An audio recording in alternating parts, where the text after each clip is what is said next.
Selamat datang di video kali ini. Nah, kita akan pelajari bagian ke-13 dan yaitu berkaitan pembelajaran bahasa, subjek pembelajaran bahasa mengenai kemampuan menulis dari buku teori belajar bahasa dan implementasi pembelajarannya. Pada bagian ini kita akan mengupas lebih dalam bagaimana menulis menjadi keterampilan yang sangat penting dan esensial tentunya dalam pembelajaran bahasa, serta bagaimana teori pendekatan yang relevan bisa membantu kita dalam proses pengajaran menulis. Nah, mari kita mulai dengan menggali lebih jauh apa itu menulis dan bagaimana sih perannya dalam pengembangan kemampuan berbahasa. Bapak, Ibu, dan tentunya mahasiswa, menulis bukan hanya sekedar kemampuan menyusun kata-kata, ya, atau sebuah dalam kalimat. Nah, lebih dari itu, menulis mencakup pemahaman tentang struktur bahasa, tata bahasa, dan kosakata, serta keterampilan untuk mengkomunikasikan ide-ide secara jelas dan efektif. Dalam konteks pembelajaran bahasa, kemampuan menulis sangat penting karena memungkinkan siswa untuk mengekspresikan pemikiran mereka secara tertulis. Pada akhirnya, memerlukan keterampilan bahasa lain seperti membaca dan berbicara. Bapak, Ibu, dan mahasiswa, sebagai guru, salah satu tugas utama kita adalah membantu siswa untuk menguasai keterampilan menulisnya. Namun, karena menulis adalah proses yang kompleks, kita memerlukan pendekatan dan pemahaman yang komprehensif terhadap teori yang mendukung pembelajaran menulis. Pada bagian ini kita akan membahas beberapa teori utama dalam pembelajaran menulis. Teori ini memberikan dasar dan kerangka bagi kita untuk mengembangkan strategi pengajaran yang efektif. Yang pertama, teori genre. Teori ini berfokus pada pemahaman berbagai jenis tulisan atau genre, ya, dalam pembelajaran menulis. Siswa diajarkan untuk mengenali dan menulis dalam berbagai genre, ya, seperti narasi, eksposisi, argumentasi, dan deskripsi. Setiap genre ini memiliki kerangka atau karakteristik yang masing-masing, ya. Dan siswa harus mampu menguasai ciri-ciri khas dari masing-masing jenis tulisan untuk menulis secara efektif. Teori kedua itu teori sosial kognitif. Apa ini?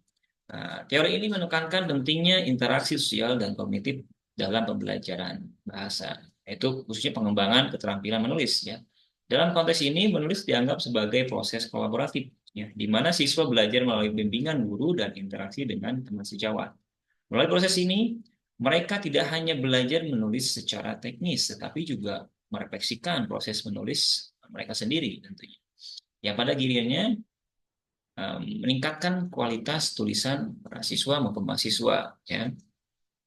Sekarang, mari kita tinjau beberapa pendekatan yang sering digunakan dalam pembelajaran menulis. Ya, pendekatan ini membantu kita menentukan strategi mana yang lebih efektif untuk diterapkan sesuai dengan konteks dan kebutuhan serta karakteristik mahasiswa kita maupun siswa.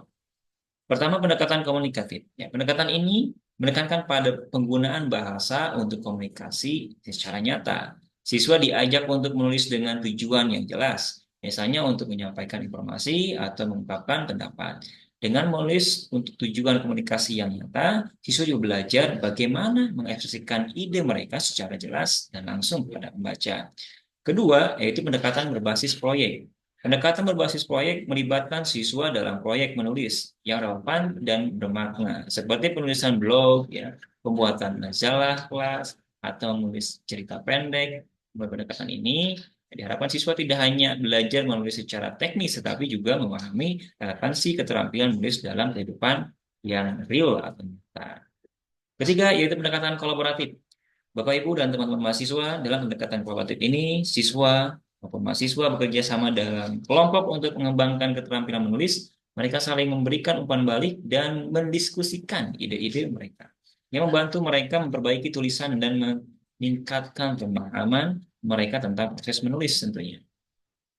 Dari ketiga pendekatan tersebut, nah, Sekarang, selain teori dan pendekatan, ada beberapa faktor yang mempengaruhi keberhasilan siswa dalam mengembangkan keterampilan menulis mereka.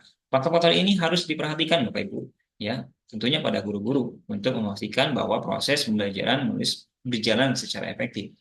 Pertama, yaitu motivasi dan sikap. Nah, ini sangat penting sekali. Motivasi siswa untuk menulis ini sangat mempengaruhi keberhasilan mereka. Jika siswa memiliki sikap positif terhadap menulis dan percaya bahwa mereka bisa menulis dengan baik, mereka cenderung lebih berhasil dalam mengembangkan keterampilan ini. Ya. Kedua, yaitu lingkungan belajar. Nah, ini juga berpengaruh. Faktor ini akan meningkatkan ya mobilitas keterampilan mereka. Nah, lingkungan belajar yang mendukung juga berperan penting. Akses ke sumber daya seperti buku, internet, dan alat tulis, serta dukungan dari guru dan keluarga dapat sangat mempengaruhi kualitas pembelajaran menulis. Dan selanjutnya ada umpan balik. Nah, ini sangat penting sekali. Umpan balik yang konstruktif dari guru maupun teman sejawat ini membantu siswa atau mahasiswa memperbaiki kesalahan mereka dan membangun keterampilan menulis yang lebih baik lagi. Umpan balik yang spesifik dan mendetail itu lebih efektif dibandingkan umpan balik secara umumnya, gitu ya. Selanjutnya ada praktik menulis. Nah, ini mungkin eh, yang perlu disoroti ya Bapak Ibu dan teman-teman mahasiswa, latihan yang konsisten dan bervariasi sangat penting untuk mengembangkan keterampilan menulis. Siswa maupun mahasiswa harus diberi kesempatan untuk menulis dalam berbagai konteks dan untuk berbagai tujuan, ya, sehingga mereka bisa menerapkan keterampilan menulis secara fleksibel. Baik Bapak Ibu dan mahasiswa, dalam pembelajaran bahasa, menulis adalah keterampilan yang memerlukan pengertian khusus. Dengan menerapkan teori yang tepat, menggunakan pendekatan yang bervariasi, dan memperhatikan faktor-faktor yang mempengaruhi pembelajaran kita, ya, dalam kelas. Dan kita dapat membantu siswa kita maupun mahasiswa kita mengembangkan keterampilan menulis mereka secara efektif. Dan jangan lupa bahwa menulis bukan hanya tentang keterampilan teknis, ya, tetapi juga tentang bagaimana mereka atau siswa kita bisa berpikir kritis, berkomunikasi dengan baik, dan mengekspresikan diri mereka dengan cara yang bermakna. Demikian yang dapat saya sampaikan. Aku ingin mohon maaf. Kita lanjut nanti simak ke video berikutnya. Terima kasih.